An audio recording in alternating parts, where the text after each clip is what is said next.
আপনারা দেখতেছেন না, কয়েকদিন ধরে প্রচুর ছেলে ধরার গল্প শোনা যাইতেছে এবং এই ছেলে ধরা কোথায় কোথায় হইতেছে, কোন কোন বাচ্চারা নিখোঁজ হইতেছে, মাদ্রাসার বাচ্চারা বেশি নিখোঁজ হইতেছে।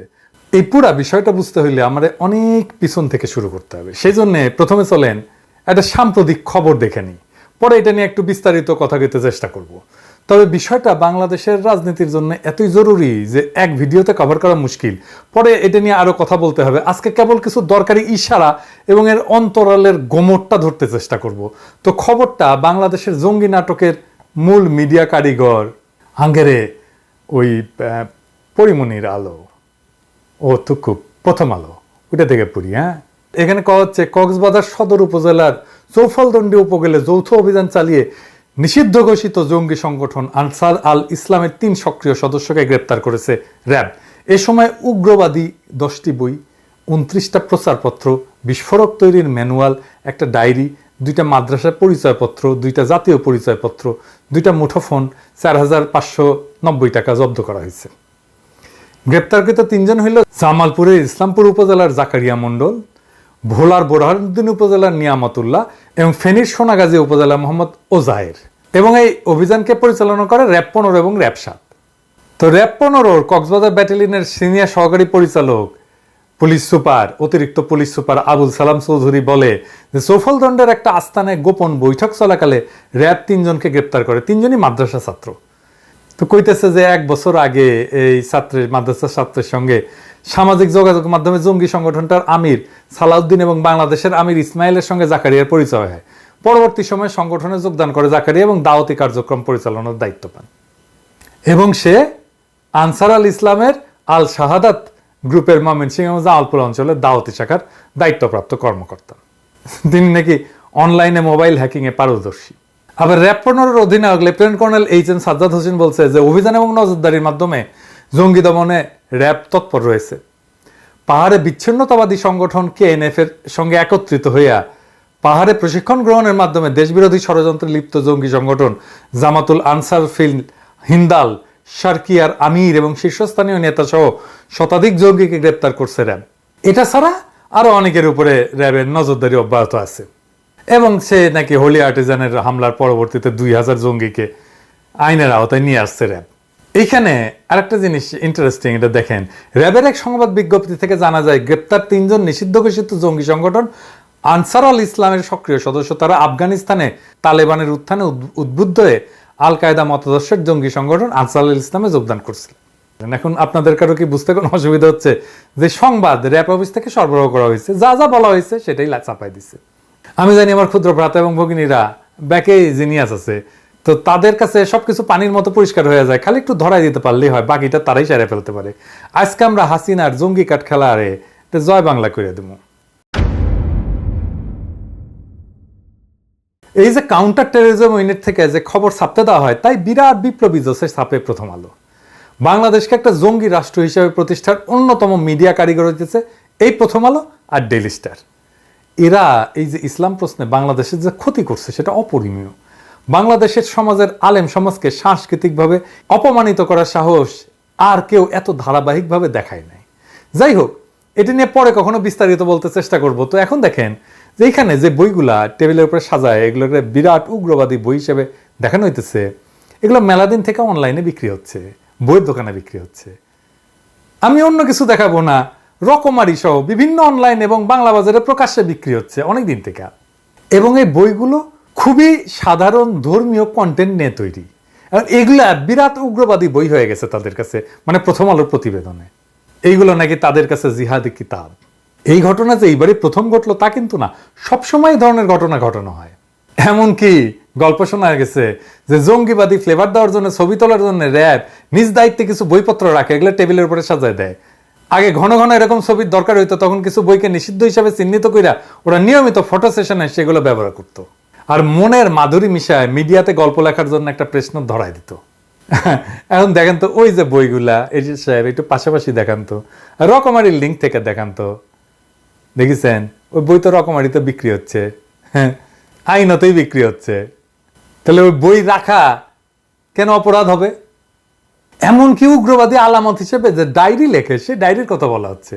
এই দেখেন, এই যে মুজাহিদ শুভ নামে এক লেখকের বইয়ের নাম বেবিজ ডায়েরি, শৈশবের স্মৃতিকথামূলক বই, এগুলোই নাকি ব্যাপক উগ্রবাদী বই, জঙ্গিবাদী বই ওদের কাছে। কোন বইকে উগ্রবাদী এবং জঙ্গিবাদী বলার অধিকার রাষ্ট্রের আছে কিনা সে তর্ক আমি এখন বাদ রাখতেছি, কিন্তু এগুলা এমন মূর্খ, দেখা যাবে যে এই যে বেহেস্তি জেওর আছে না, যে ফাজাইলে আমল আছে না, বা কাসাসুল আম্বিয়া আছে না, এইরকম বইগুলোকে এরা জঙ্গিবাদী বই বলে চিহ্নিত করতে দ্বিধা করে না। আসলে ওরা জানেই না কোন বইতে কি আছে। ওরা ইসলামী যা কিছু সবকিছুকে জঙ্গিবাদী, প্রগতি বিরোধী মনে করে। ফলে এরা দোয়া দরুদের বই নাকি সাহাবীদের জীবনী নাকি ফিকাহ শাস্ত্র এই সমস্ত দেখার ওদের টাইম নাই। ইসলামের গন্ধ থাকলে এই জঙ্গি। কি সহজ হিসাব, তাই না? তোদের এই জঙ্গি কার্ড তো হাসিনা দিয়ে হামদাই দেবো আজকে। বাংলাদেশের মানুষ জানে যে বাংলাদেশে জঙ্গি সংগঠন আছে। জঙ্গি মানে ওরা যেই সেন্সে জঙ্গি ব্যবহার করে সেই সেন্সে তো আওয়ামী লীগ ছাড়া আর কোনো জঙ্গি সংগঠনকে বাংলাদেশের মানুষ চিনে না। কাজেই নিজেদের এই জঙ্গিপনা এবং বর্বরতা চালায় যাওয়ার জন্য এরা বাংলাদেশের নিরীহ মাদ্রাসা ছাত্রদের জঙ্গি হিসেবে হাজিরের এক ধারাবাহিক খেলায় মেতে উঠছে। অনেকদিন থেকে এই নাটক চলতেছে। এতদিন সন্ত্রাসের বিরুদ্ধে অনন্ত যুদ্ধের নামে ওয়ার অন টেররের বরকন্দাজি করে ইসলাম ঘৃণাকে সাংস্কৃতিকভাবে, রাজনৈতিকভাবে এমনকি রাষ্ট্রীয়ভাবে মদত দেওয়া হয়েছে। এতে কইরা একই সাথে আমেরিকা এবং ভারতের মন জোগায় চলা সহজ হয়েছে। কিন্তু আফগানিস্তানে আমেরিকা চরম শিক্ষা পাওয়ার পর মার্কিন নীতিতে আর ওয়ার অন টেরর আগের মতো অবস্থায় নাই। ওরা ওই পলিসি বাদ দিয়ে দিছে, বরং রোহিঙ্গা ইস্যু, উইঘুরে মুসলিমদের উপর অত্যাচার ইত্যাদি ইস্যুতে আমেরিকাকে এখন সরব দেখা যায়, তাই না? এমনকি ফিলিস্তিনিদের পক্ষে গাজা ইসরায়েলি বোমা হামলার বিরুদ্ধে এক ঐতিহাসিক গণজাগরণ আমেরিকাতে দেখা গেছে, খোদ আমেরিকাতে, খোদ পশ্চিমে। ফলে আমেরিকার দিক থেকে ওয়ার অন টেররের রাজনীতির ইতি ঘটছে আফগানিস্তানের তালেবান ক্ষমতা আসার পর থেকে।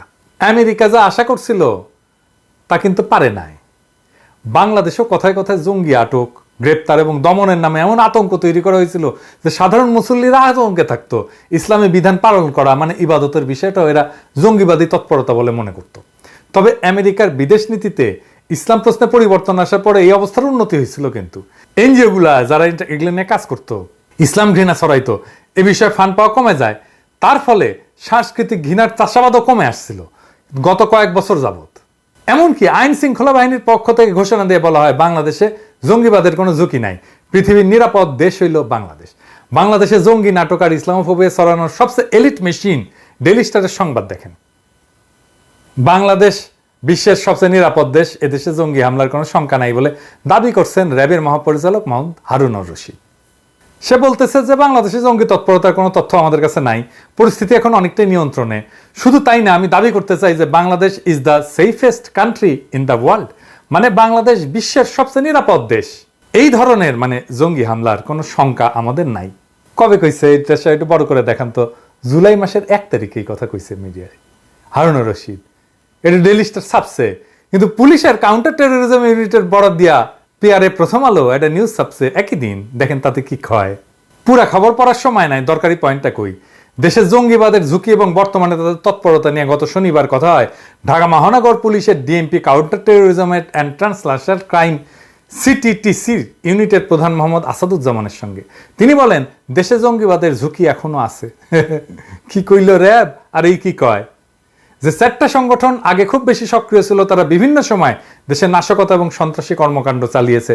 তাদের মধ্যে জামায়াতুল মুজাহিদিন বাংলাদেশ, জেএমবি, নব্য জেএমবি, হরকতুল জিহাদ আল ইসলামী বাংলাদেশের তুলনায় আনসার আল ইসলামের তৎপরতা এখন বেশি। এই সংগঠনই এখন ঝুঁকির জায়গা।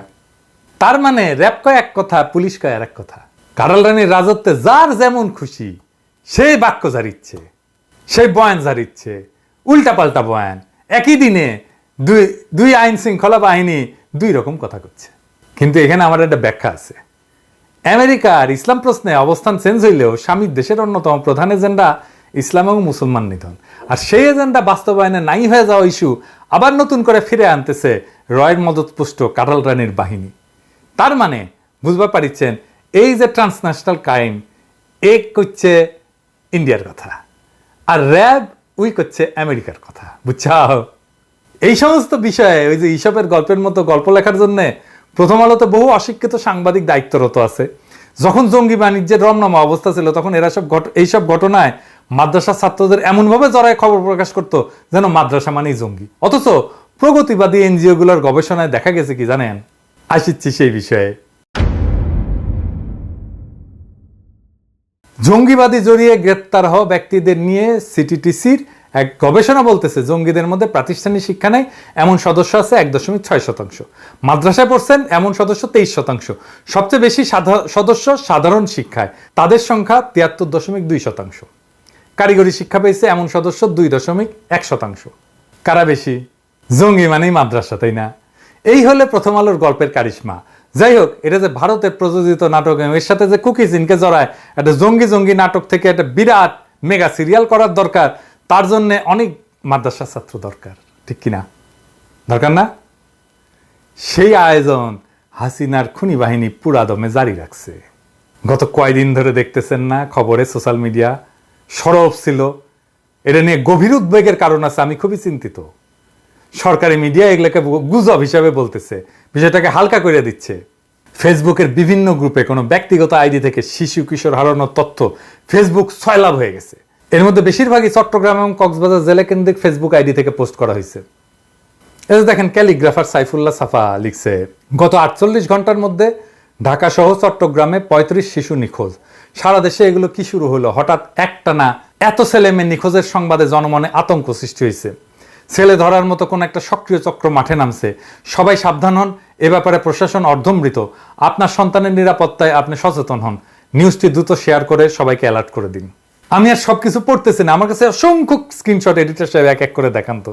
এত স্ক্রিনশট আসছে এবং সরকারি মিডিয়া সবগুলোকে গুজব হিসাবে প্রচার করছে।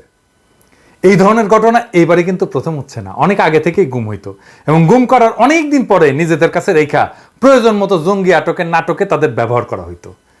এবং ডিবির অফিস থেকে যারা ফিরে আসছে তাদের অনেকেই বলছে ওইখানে এমন অনেকজনকে রাখা হয়েছে যাদেরকে চুলদারি কাটতে দেওয়া হয় না, নখ কাটতে দেওয়া হয় না, তাদেরকে হঠাৎ করে ধরে নিয়ে যাওয়া হয়। তারপরে দেখা যায় কোন একটা জায়গায় বিস্ফোরণে নিহত এবং ওই লোক মৃত। নাটকের এই র রিয়ালিটি বোঝানোর জন্য এখন একসাথে এত গুম বা নিখোঁজ হওয়ার খবরটা মোটেও গুজব না। হাসিনা নিজে তার পুলিশ প্রধানকে বলছিল যে এই জঙ্গি নাটক এত কাছে না এসে করলে হইতো না। হাসিনা নিজে বলছে তার পুলিশ প্রধানকে যে জঙ্গি নাটক করতেছে পুলিশ। এখানে আরেকটা বিষয় খেয়াল করার মতো, যারা নিখোঁজ হচ্ছে তাদের 95% বয়স 5 থেকে 14 বছরের মধ্যে এবং প্রায় 98 জনই মাদ্রাসা ছাত্র। কাজে এই গুজব লীগ ভারতের গোলামি হিসেবে দেশে জঙ্গি নাটককে আরো বড় পরিসরে পরিবেশনের উদ্যোগ নিয়ে ইসলাম এবং মাদ্রাসা ছাত্রদের বিষয়ে জনমনে ভীতি এবং মাদ্রাসা শিক্ষাকে বন্ধ কইরা সবকিছু ভারতীয় চেতনার আলোকে সাজানোর প্রকল্প নিতে শুরু করলে অবাক হওয়ার কিছু থাকবে না। শিক্ষামন্ত্রী দেখছেন তো কি কইছিল নওফেল, যে মানুষজন বেশি বেশি মাদ্রাসায় পাঠাচ্ছে, স্কুলে যাই দিতে চায় না। তো মাদ্রাসাকে কিভাবে আবারও ভিক্টিমাইজ করা যায়, কিভাবে মাদ্রাসা ঘৃণা ছড়ানো যায়, সেই জন্যে তাদের নানা ধরনের কৌশল কিন্তু জারি থাকবে। দেখেন বাচ্চাগুলো, দেখেন কি সরল বাচ্চা। এই বাচ্চাগুলোরে এইভাবে হারায় গেছে, আত্মীয় স্বজন সাপোর্ট করতেছে, বাবা মা না জানে কি পেরেশানির মধ্যে আছে, আর বলে এগুলো গুজব। এইবার আসেন হাসিনার মাধ্যমে কেন এখন মুসলমানদের নিয়ে নতুন করে জঙ্গি কার্ড খেলতেছে সেই বিষয়টা একটু দেখি।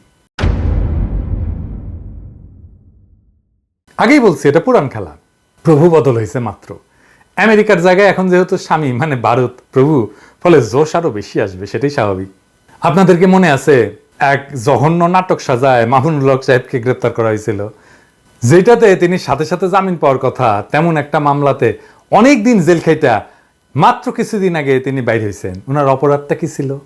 কি ছিল জানেন? চিন্তা করে দেখছেন? আমি খুঁজে বের করছি ওনার অপরাধ কি ছিল। প্রথম অপরাধ, বাবরি মসজিদের আদলে ঢাকাতে বাবরি মসজিদ তৈরির ঘোষণা দিছিলেন তিনি। শুনেন। বাবরি মসজিদের জন্য আমাদের হৃদয় কাঁদে। বাবরি মসজিদকে আমরা কোনোদিন ভুলতে পারবো না। ইতিহাসের অমলিন এই ইতিহাসকে, এই অমলিন অধ্যায়কে ইনশাআল্লাহ কেউ মুছে ফেলতে পারবে না। বাবরি মসজিদের চেতনাকে জাগ্রত রাখার জন্যে, বাবরি মসজিদের চেতনাকে আগামী প্রজন্মের মধ্যে ছড়িয়ে দেওয়ার লক্ষ্যে আমরা চিন্তা করেছি, উদ্যোগ নিয়েছি যে আমাদের জামিয়াতুত তারবিয়ার ক্যাম্পাসে নির্মিতব্য মসজিদটি বাবরি মসজিদ নামে ইনশাআল্লাহ আমরা নির্মাণ করব। বিশাল পরিসরে বাবরি মসজিদ নির্মাণ হবে ইনশাআল্লাহ। শুনছেন? দ্বিতীয় অপরাধ, ড্যাডি অব দ্য নেশনের যে মূর্তি বসানোর একটা পরিকল্পনা ছিল, যেটা বসাইছে পরে, সেইটার বিরুদ্ধে সারা দেশে জনমত গড়ে তুলছিলেন তিনি। ফলে কাটালরানী এবং উভয়ের স্বার্থের বিরুদ্ধে দাঁড়ানোর কারণে তার চরিত্র হরণ করে জেলে রেখে অত্যাচার করা হয়েছে দীর্ঘ 3টা বছর। শুনেন, আমাদের আবেদন হলো এই, যারা মারা গেছেন তাদেরকে নিয়ে এমন ছিনিমিনি খেলবেন না আপনারা। কোথাও যদি জিয়াউর রহমানের কোনো প্রতিকৃতি মূর্তি থেকে থাকে সেই মূর্তি ভেঙে ফেলো। কোথাও যদি বঙ্গবন্ধুর কোনো মূর্তি তৈরি করা হয়ে থাকে, আমাদের সামর্থ্য থাকলে আমরা সেটা ভেঙে গুড়িয়ে দেব। আমি বলছি না যে ভারত বিরোধী অবস্থান যেই নেবে তারে শেষ করে দিবে। দেখছেন মামুনুল হকের কি অবস্থা করছে। এইবার আমরা বাংলাদেশে জঙ্গিবাদের কাঠ চালুর নাটকটার একটা ঐতিহাসিক পরম্পরা এক নজরে দেখে নি। এটা দেখলে বুঝবেন যে ভারতীয় প্লটটাই এখানে সবসময় জঙ্গি নাটক চাউর রাখছে। এইটা অনেকদিন আগের পরিকল্পনা। ফলে আমাদের ভারত খেদাও আন্দোলনের স্বার্থেই সব বিষয়কে চিহ্নিত করতে হবে, কোনো কিছুকে আমরা বিচ্ছিন্ন কইরা দেখব না। আসেন আমরা এই পরম্পরাটা দেখি। আজকের দিনের তরুণরা হয়তো এটা জানেন না, সেজন্য এটা বলে দেওয়াটা জরুরি। এই পরম্পরা শুরু হয়েছে 21শে আগস্ট গ্রেনেড হামলার মধ্যে দিয়া, এবং পরে এটাকে ইস্যু কইরা বিএনপি এবং আওয়ামী বিরোধী আলেমদেরকে একে একে ফাঁসানো হয়েছে। এবং এইটাকে একটা হাই প্রোফাইল রাজনৈতিক জঙ্গি মামলা হিসেবে প্রতিষ্ঠা করতে যা যা করা দরকার সবই করছে প্রথম আলো এবং ডেইলি স্টার। কিন্তু এই বিষয়ক মামলাটা যে একটা জটিল আইনি প্রহসনের উদাহরণ, তা নিয়ে তেমন কোনো আলাপ কিন্তু আমাদের সমাজে ওঠে নাই। যাই হোক, দীর্ঘ তদন্ত শেষে 2008 সালের 11ই জুন মুফতি হান্নান সহ 22 জনের বিরুদ্ধে অভিযোগপত্র দেয় সিআইডির জ্যেষ্ঠ এএসপি ফজলুল কবির। 2009 সালের 3রা আগস্ট রাষ্ট্রপক্ষ মামলাটার অধিকতর তদন্তের আবেদন করলে ট্রাইব্যুনাল সেটা মঞ্জুর করে। এরপর মামলাটার অধিকতর তদন্তের দায়িত্ব পায় সিআইডির পুলিশ সুপার আব্দুল কাহার আকন্দ। এই লোককে এই মাল পরে লীগের রাজনীতিতে সক্রিয় হয়, এমপি ইলেকশন করে। হ্যাঁ, তুই বাইসা থাক, তোর লগে খেলা বাকি আছে। কাহার আকন্দ? এই আকন্দ 2011 সালের 3রা জুলাই বিএনপি নেতা তারেক রহমান সহ 30 জনের নাম উল্লেখ করে মোট 52 জনের নামে হত্যা এবং বিস্ফোরক আইনে 2টা অভিযোগপত্র দেয়। এই অধিকতর তদন্তের নামে যে প্রহসনের নাটক সাজানো হয় তার মূল কারিগর আব্দুল কাহার আকন্দ, যাকে রিটায়ারমেন্ট থেকে ফিরে এনে চাঞ্চল্যকর সব মামলার তদন্তের দায়িত্ব দেওয়া হয় এবং পুরস্কার স্বরূপ পরবর্তীতে নৌকার টিকিট দেওয়া হয়। চলেন আগে শুনে আসি আব্দুল কাহার আকন্দের মুখেই আব্দুল কাহার আকন্দ কিভাবে আওয়ামী লীগকে রক্ষা করছে 21শে আগস্ট মামলার তদন্ত কইরা। 2004 সালে একই ধারাবাহিকতা বঙ্গবন্ধুর পরিবার এবং আওয়ামী লীগকে ধ্বংস করার জন্য ঢাকার বুকে গ্রেনেড হামলা চালানো হয় এবং সেই গ্রেনেড হামলায় আমাদের কিশোরগঞ্জের প্রয়াত প্রেসিডেন্ট জিল্লুর রহমানের স্ত্রী আইভি রহমান সহ 24 জনকে হত্যা করা হয়। সেই মামলাটি বিএনপি আমলে উল্টো দিকে নিয়ে যাচ্ছিল। সেই মামলাটিও আমি পরবর্তী তদন্ত করি এবং সঠিক পথে নিয়ে আসি। এই সমস্ত মামলা করার কারণে আমাদের আওয়ামী লীগ, যেটা একটি পুরাতন দল, সেই আওয়ামী লীগকে ধ্বংসের মুখ থেকে রক্ষা করা সম্ভব হয়েছে এবং আওয়ামী লীগের রাজনীতিকে টিকিয়ে রাখার ব্যবস্থা করা হয়েছে। আমাদের মাননীয় প্রধানমন্ত্রী আমাকে নৌকা মার্কা দিয়েছেন। তবে এই আকন্দ সাহেব যে নাটক সাজাইছে সেটা কোনো পাগলেও বিশ্বাস করবে না। তার নাটকের স্ক্রিপ্ট অনুযায়ী মুফতি হান্নান বিবেকের তাড়নায় নাকি আগের স্বীকারোক্তি দিছে, তার সাথে কিছু কথা যোগ করার জন্য জেলের ভিতর থেকে স্বেচ্ছায় আবেদন করছে। চলেন দেখে আসি 7ই এপ্রিল 2011 সেই স্বেচ্ছা জবানবন্দিতে মুফতি হান্নান কি বলছিলেন, যার উপরে ভিত্তি করে 21শে আগস্ট গ্রেনেড হামলার মামলায় তারেক রহমান এবং বাবর সহ আরো কিছু মুসলিম আলেমকে অন্তর্ভুক্ত করা হয়। মুফতি হান্নানের বিবেকের তাড়নায় পড়ে নতুন স্বীকারোক্তি কিভাবে নেওয়া হয়েছিল তার বিবরণ পাওয়া যায় 27 অক্টোবর 2021 আদালতে মুফতি হান্নান যে কথিত জবানবন্দি প্রত্যাহারের আবেদন করছিল সেইখানে।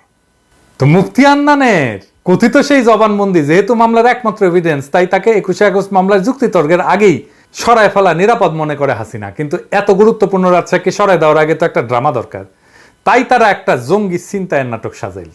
6 মার্চ 2017-তে আদালতে নেওয়ার সময় প্রিজন ভ্যানে জঙ্গি হামলার নাটক করলো হাসিনা প্রশাসন, যার মাধ্যমে একটা পাবলিক ওপিনিয়ন তৈরি করা হইলো যে মুফতি হান্নান অন্য অনেকগুলো চাঞ্চল্যকর মামলার গুরুত্বপূর্ণ সাক্ষী।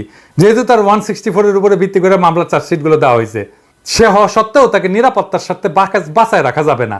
এই জঙ্গি ছিনতাই নাটকের 1 মাস পরে অন্য একটা মামলায় তার ফাঁসি কার্যকর করা হয়।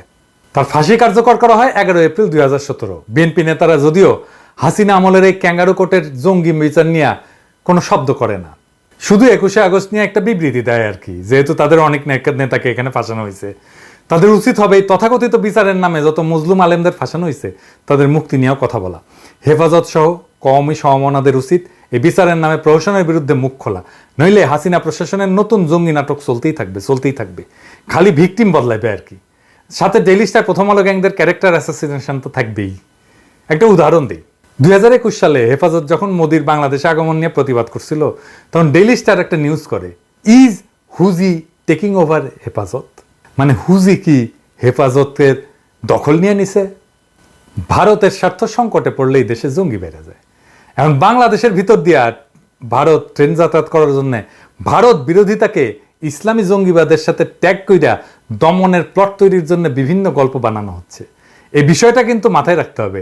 এই জন্যে কথায় কথায় হুজি আনসার আল ইসলামের নামে নিউজ ছাপানো হয়।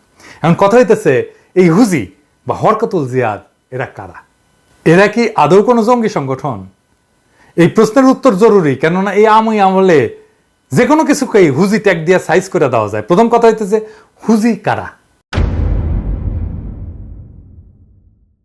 হুজি হইতেছে আফগানিস্তান ফেরত বাংলাদেশি কিছু তরুণ, যারা সোভিয়েত আমলে আফগান জিহাদে অংশগ্রহণ করছিল আমেরিকার সাথে, এবং পরবর্তীতে বাংলাদেশে এসে বৈশ্বিক মুসলিম মানবতার পক্ষে জনমত তৈরির প্রচেষ্টার কাজে নামছিল। এখানে উল্লেখ করা যায় যে 90-এর শুরুর দিকে এই হুজির কর্মকাণ্ড কোনো জঙ্গি কর্মকাণ্ড ছিল না, বরং তারাই বাংলাদেশে খুবই সম্মানিত ব্যক্তি ছিলেন। এমনকি আফগান ফেরত যোদ্ধারা যখন 90-এর দশকের শুরুর দিকে বাংলাদেশে আসেন, তখন তাদেরকে এয়ারপোর্ট থেকে ফুলের মালা দিয়ে বরণ করে গ্রহণ করা হয়েছিল। যাই হোক, নানা কারণে 1998 সালে হুজি বিলুপ্ত ঘোষণা করা হয়। পরবর্তীতে তারা গণতান্ত্রিক রাজনীতিতে আসতে চেষ্টা করছিল, কিন্তু এটা সফল হয় না। কিন্তু 90-এর শেষ থেকে বিএনপি আমলের শেষ পর্যন্ত সব চাঞ্চল্যকর বোমা হামলায় হুজির নাম জড়িয়ে ফেলা হলো। কেন? এর কারণ হইতেছে ইন্ডিয়া। বাংলাদেশের রাজনীতিতে ইন্ডিয়া দুইটা ইসলামী দলকে তাদের জন্য থ্রেট মনে করত, এক জামাত ইসলাম আর একটা হরকতুল জিহাদ। কারণটা খুবই সহজ, বাংলাদেশে ইন্ডিয়ান হেজমনি নিয়ে সোচ্চার ছিল এরাই। 90-এ বিপুল জনপ্রিয় একটা মাসিক পত্রিকা ছিল, আপনারা জানেন কিনা জানি না, নাম ছিল জাগো মুজাহিদ, যেটা হুজির মুখপাত্র ছিল। 1992 সালের ডিসেম্বরে যখন বাবরি মসজিদ ভাঙা হয়, তার পরের মাসে মানে 1993 সালের জানুয়ারিতে জাগো মুজাহিদের প্রচ্ছদ দেখলেই বুঝতে পারবেন কেন ইন্ডিয়া এদের উপরে খেপছিল। আওয়ামী লীগ ক্ষমতা আসার পরে 1998 সালে পত্রিকাটার অফিস বন্ধ করে দেওয়া হয় এবং 2 সম্পাদককে বিশেষ ক্ষমতা আইনে গ্রেপ্তার করা হয়। বিশেষ ক্ষমতা আইন শুনলে কিছু মনে পড়ে? হ্যাঁ, ঠিক ধরেছেন, আমাদের ওই যে আরে দূর ওই যে সরাদের বডিগার্ড, ওই যে 1974 সালে গণমাধ্যমের টুটি চাইপা ধরার যে আইন করছিল, ওটাই যাতে বিশেষ ক্ষমতা আইন। তো বলে রাখা ভালো যে ওই সময় এই পত্রিকা একটা মেইন স্ট্রিম পত্রিকা ছিল। এমনকি কমিটি টু প্রোটেক্ট জার্নালিজম তখন এইটার বন্ধ করার নিন্দা জানায় এবং দ্রুত তাদের মুক্তির আহ্বান জানায় আন্তর্জাতিকভাবে। চিন্তা করে দেখেন, ইন্ডিয়া এবং তাদের বঙ্গীয় লেসপেন্সাররা এটা নিয়ে প্রোপাগান্ডা চালিয়েও খুব বেশি সুবিধা করতে পারেন নাই, যেহেতু ওয়ার অন টেররের পলিটিক্স তখনও শুরু হয় নাই। কিন্তু 2001-এর পর তাদের ঠেকায় কে? বাংলাদেশকে একটা জঙ্গি রাষ্ট্র হিসাবে বিশ্বের সামনে হাজির করতে আওয়ামী লীগ এবং তার প্রভু ইন্ডিয়া উঠে পড়া লাগে। আর হুজি এইখানে একটা সহজ টার্গেটে পরিণত হয়, কারণ ওই যে তাদের আদি পাপ, সোভিয়েত আমলে আফগান যুদ্ধে অংশগ্রহণ করা, যদিও ততদিনে এই সংগঠনের কোনো অস্তিত্বই নাই। 2005-এর জেএমবি উত্থানের পরে যখন বিএনপি সরকার জঙ্গি দমনে সফলতা অর্জন করছিল, তখন প্রথম আলো ডেইলি স্টার মহলে আবার হুজি জিকির শুরু হয়। তখনকার প্রথম আলো ডেইলি স্টার ঘাটলেই দেখবেন কোথাও একটা পটকা ফুটলেও হুজির দিকে আঙুল তোলা শুরু হইতো। আর তাদের সোর্স হিসাবে থাকতো নাম প্রকাশে অনিচ্ছুক পুলিশ, র্যাব কর্মকর্তা কিংবা ইন্ডিয়ান কোনো সিকিউরিটি জার্নাল। তখন থেকে বোমা হামলা বিষয়ক সব প্রোপাগান্ডা গিয়ে পড়লো হুজির উপরে। তার উপরে তাদের তো জামাত বিএনপি লিঙ্ক নিয়ে প্রোপাগান্ডা আছেই। একটা উদাহরণ দিই, 21শে আগস্ট গ্রেনেড হামলা হইলো, তার 2 সপ্তাহ পর পার না হইতেই ইন্ডিয়া এই ঘটনার জন্য হুজিরে ব্লেম দেওয়া শুরু করে, যা আমরা উইকিলিক্সের পড়াতে পাই। আর একটা উদাহরণ দিই, 2006 সালে বিজেপির তৎকালীন প্রেসিডেন্ট শ্রী রাজনাথ সিং বলছিলেন যে বাংলাদেশের টেরোরিজমের এপি সেন্টার হয়ে উঠতেছে, বাংলাদেশ নাকি 200টা টেরোরিস্ট ক্যাম্প আছে। দেখেন, এটা নিয়ে তখন শাইখুল হাদিস আল্লামা আজিজুল্লাহ একটা প্রতিবাদ সভার আয়োজন করলো, সেটারে হুজি ট্যাগ দেওয়া হয়। আওয়ামী লীগের এই সময়কালে যখন তখন যারে তারে, বিশেষ করে মাদ্রাসা শিক্ষক এবং ছাত্রদের এই উইসান্টিং এর মধ্যে দিয়ে গুম করা হয়, খুন করা হয় এবং মামলা দেওয়া হয়, এইটারে এমন ভাবে ডেমোনাইজ করা হয়েছে যে কম এই মাদ্রাসা যারা এগুলো জানে তারাও এগুলো নিয়ে পাবলিকলি কিছু বলতে সাহস করে না, কারণ তাদেরকে ওই হুজি ট্যাগ দিয়ে নিমিশে গায়েব করে ফেলা হবে। এই হুজি ট্যাগ সময় অসময়ে বারবার আওয়ামী ফ্যাসিবাদের এবং তার ইন্ডিয়ান গোলামীর রক্ষক হিসেবে হাজির হয়েছে। এই ট্যাগিং পলিটিক্স আমরা দেখছি হেফাজতের শাপলা আন্দোলনের সময়ও। এর সর্বশেষ উদাহরণ আমরা দেখি 2021 সালে যখন হেফাজত মোদির আগমনকে কেন্দ্র করে প্রতিবাদ কর্মসূচি দেয়, তখন ইন্ডিয়ার এদেশীয় দোসর ডেইলি স্টার রিপোর্ট করে, ইজ হুজি টেকিং ওভার হেফাজত? হুজি কি হেফাজতকে টেক ওভার করতেছে, তার দখল নিয়ে ফেলতেছে? এই রিপোর্টে তারা দাবি করে হেফাজতের পেছন থেকে কলকাঠি নাড়তেছে নাকি হুজি। এই আওয়ামী ইন্ডিয়ান প্রোপাগান্ডার বিরুদ্ধে দেশপ্রেমিক কিছু সাংবাদিক কলম ধরছিলেন। তার একজন সঞ্জীব চৌধুরী ভদ্রলোক মারা গেছেন, উনি আমার দেশে কাজ করতেন। উনি একটা কলাম লিখছিলেন হুজির ইতিহাস এবং এর বিরুদ্ধে মিডিয়া প্রোপাগান্ডা নিয়ে। যাই হোক, এই আওয়ামী আমলে যত কথিত জঙ্গি মামলার বিচার হয়েছে, স্বাধীন বাংলাদেশে এগুলোর আবার বিচার করব আমরা। সেই বিচারে যারা আব্দুল কাহার আকন্দ মার্কা তদন্ত অফিসার আর এই ক্যাঙ্গারু কোর্টের বিচারক এবং তাদের দেশীয় এবং বিদেশি প্রভু, তাদের সবাইকে বিচারের কাঠগড়ায় দাঁড়াইতে হবে। এমনিতেই হাসিনার শাসন আমলে ইন্টারন্যাশনাল ক্রিমিনাল কোর্টের লুঙ্গি চৌধুরী মুঈনুদ্দিন লন্ডনে খুলে দিচ্ছেন। যেহেতু ওয়ার অন টেররের আব্বা আমেরিকা, এখন আর ইন্ডিয়া হাসিনার গল্প খায় না, তাই আমাদেরও হাসিনার তথাকথিত জঙ্গি দমনের নামে ক্যাঙ্গারু ট্রায়ালের লুঙ্গি তো খুলে দিছে, আমরা ওই আন্ডারওয়্যারটাও খুলে নেব। ওটা সময় লাগবে না। সবগুলা চাঞ্চল্যকর মামলা নিয়ে একটা একটা করে ভিডিও দেব। আজকে শেষ করি রেজা কিবরিয়ার বাবা, আওয়ামী লীগেরই নেতা শাহ এস এম কিবরিয়ার হত্যা মামলা দিয়া, যেটাতে বিএনপি হুজি দিয়া এক জগা খিচুড়ি বানাইছে নৌকা মার্কা তদন্ত কর্মকর্তারা। এখন দেখি কিবরিয়া সাহেবের ছেলে রেজা কিবরিয়া এই মামলা নিয়ে কি বলেন। 12 বছর আওয়ামী লীগ সরকার ক্ষমতায়, কিন্তু আমরা সুষ্ঠু বিচার দেখছি না, কোনো সম্ভাবনা দেখছি না। যে 3টা চার্জশিট দেওয়া হলো, এবং 3টা চার্জশিটের কোনো চার্জশিট আগের চার্জশিটের সাথে কোনো সম্পর্ক নেই, এবং প্রত্যেকবার আমাদেরকে বলা হয়েছে যে চার্জশিটটা মেনে নিতে হবে।